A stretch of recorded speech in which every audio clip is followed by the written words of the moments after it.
आप में से बहुत सारे लोग पिछले 2-3 महीनों में अननेसेसरी डिलेज और रिजेक्शंस को फेस कर रहे होंगे, चाहे वो आपकी जॉब से रिलेटेड हो, चाहे बिजनेस से रिलेटेड हो, या फिर स्टॉक्स या शेयर्स से रिलेटेड हो।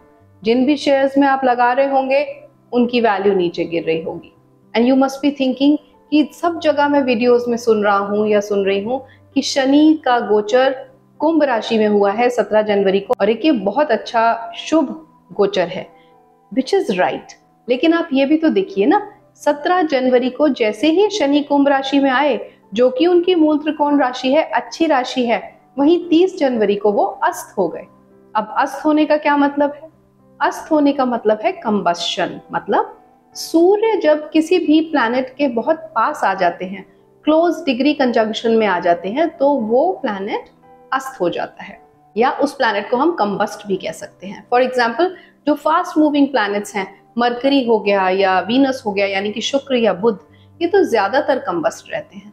अगर आप इतने मिलियंस ऑफ पीपल की पॉपुलेशन में अगर आप देखें, बुध और शुक्र ज्यादातर पत्रियों में आपको कंबस्ट ही दिखेंगे, क्योंकि वो फास्ट मूविंग है और बहुत जल्दी जल्दी सूर्य के पास आते हैं। जल्दी जल्दी आते हैं पास में और जल्दी जल्दी जाते भी हैं। तो वो कंबस्शन में आते हैं और फिर कंबस्शन से जाते हैं, which happens almost every month. तो वो बहुत ही कॉमन फिनोमिना है। लेकिन ये एक बहुत बड़ा कॉस्मिक इवेंट है जब शनि अस्त होते हैं। जब भी सूर्य शनि के पास एक क्लोज डिग्री कंजंक्शन में आते हैं, तब शनि अस्त हो जाते हैं। यहाँ बहुत ही कॉमन एक मिस्टेक सब लोग करते हैं कि हम देखते हैं कुंडली में सूर्य और शनि एक साथ हैं और हम उसे कंबस्शन का फॉर्म दे देते हैं और हम कहते हैं भाई अब तो शनि अच्छे रिजल्ट्स दे ही नहीं सकते। पर ऐसा नहीं होता। शनि जब वृद्ध अवस्था में पहुंच जाते हैं, यानी कि जब 19 डिग्रीज के ऊपर जाते हैं, हमें यहाँ डिग्रीज पे बहुत ध्यान देना है। जब शनि 19 डिग्रीज के ऊपर हो जाते हैं तो वो मैच्योर हो जाते हैं, वो वृद्ध अवस्था में आ जाते हैं और वहां वो सूर्य के साथ उनकी एक अंडरस्टैंडिंग हो जाती है और फिर वहां वो बुरे रिजल्ट्स नहीं देते। क्यों? क्योंकि शिव जी की आराधना की वजह से शनि देव के अंदर मैच्योरिटी आ गई। लेकिन अब तक जो भी कुछ आपने सहा, यानी कि आप में से बहुत सारे लोगों की जॉब्स चली गई होंगी, बहुत सारे लोगों के साथ अप्स एंड डाउन्स हो गए होंगे, बहुत सारे लोगों के बिजनेस में नुकसान हो गया होगा, बहुत सारे लोगों का शेयर मार्केट में नुकसान हो गया होगा, आप में से बहुत सारे लोगों के ऐसे काम हो रहे होंगे जो बनते बनते रुक जाते होंगे, बहुत सारे ऑब्स्टेकल्स आ रहे होंगे। उन सब के लिए एक बहुत अच्छी खबर है कि शनि अब उदय होने जा रहे हैं। कब उदय होंगे? शनि 6 मार्च 2023 को उदय होने जा रहे हैं, यानी कि सूर्य से उनका डिग्री डिफरेंस बढ़ जाएगा और फिर शनि केपेबल हो जाएंगे अपने पूरे पोटेंशियल के साथ रिजल्ट्स देने के लिए। आप लोग जिनको भी शनि की कृपा मिल रही है इस 2.5 साल के गोचर में, उनके लिए बहुत शुभ समय आने वाला है। और उसके साथ ही साथ 15 मार्च को शनि नक्षत्र भी चेंज कर रहे हैं। अभी शनि धनिष्ठा नक्षत्र में है, जो कि मंगल का नक्षत्र है, और मंगल और शनि की आपस में बहुत ज्यादा बनती नहीं, इसीलिए ये सब ऑब्स्टेकल्स आए थे, इसीलिए ये सब परेशानियां आप में से कुछ लोगों ने फेस की थी। बट अब शनि नक्षत्र बदल रहे हैं। Shani is transiting into the nakshatra of Rahu, which is Shatabhisha. अब राहु शनि के बहुत अच्छे मित्र हैं, इस वजह से शतभिषा नक्षत्र में जाके शनि अच्छे रिजल्ट्स देने लगेंगे।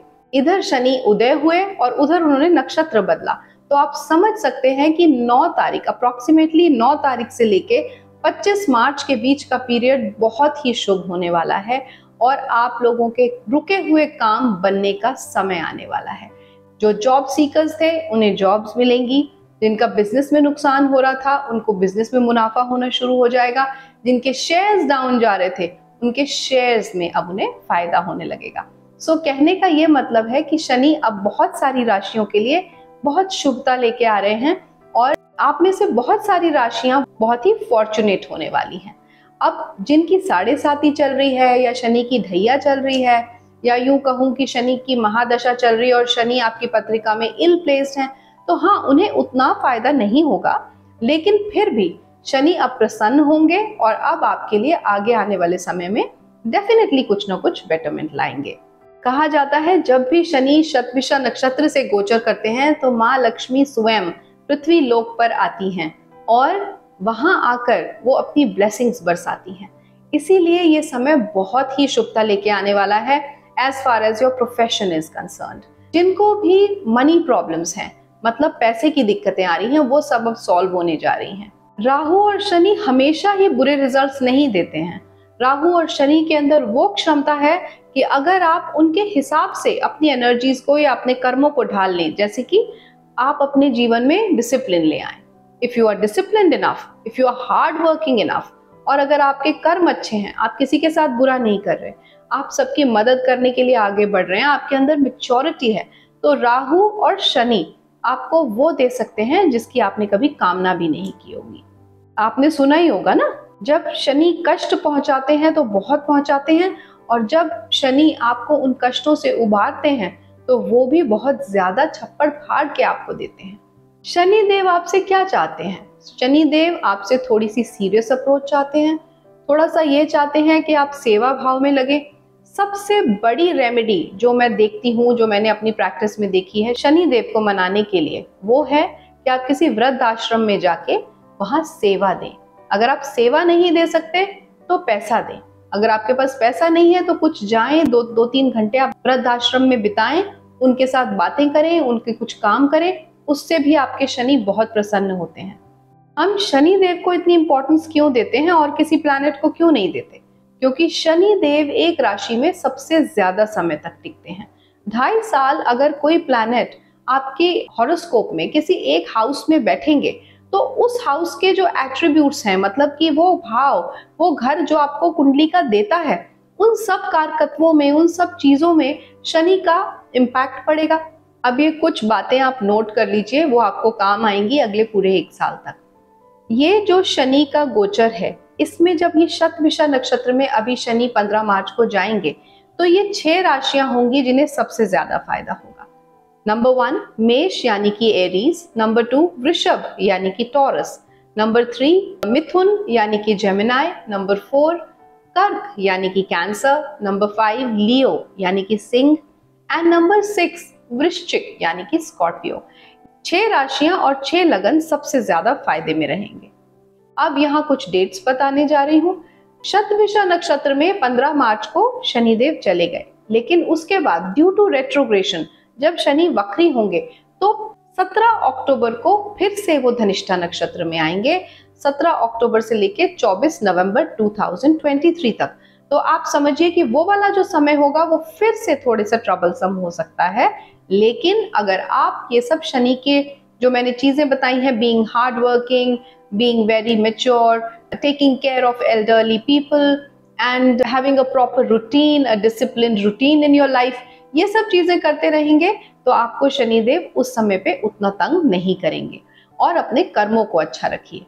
फिर 24 नवंबर के बाद फिर से शनिदेव वापस शतभिषा में आएंगे। Again you will start seeing good times, you will have good times ahead, times of celebration, and then Shanidev वहां पे रहेंगे 6 अप्रैल 2024 तक, यानी कि 6 अप्रैल 2024 तक शनिदेव शतभिषा नक्षत्र में ही रहेंगे और बहुत प्रसन्न अवस्था में रहेंगे। So take advantage of this time period, do not waste it.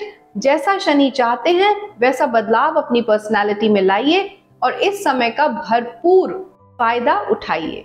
So I wish all the best to all the ascendants and all the rashis. I wish you all abundance and prosperity in the upcoming year, and hopefully most of you will see good times coming ahead in the month of March 2023. I hope इस video से आप लोगों को कुछ different insight मिली हो about astrology, ज्योतिष से related. अगर आपको इसी तरीके का कुछ इंसाइटफुल या नॉलेजेबल कंटेंट देखना है तो please subscribe my channel, support me and also click the bell icon. आप बेल आइकन क्लिक करेंगे तभी आपको नोटिफिकेशन मिलेगा कि मैं नेक्स्ट वीडियो अपना कब अपलोड करने जा रही हूँ। So thank you so much for watching this video. See you next time very soon. नमस्कार।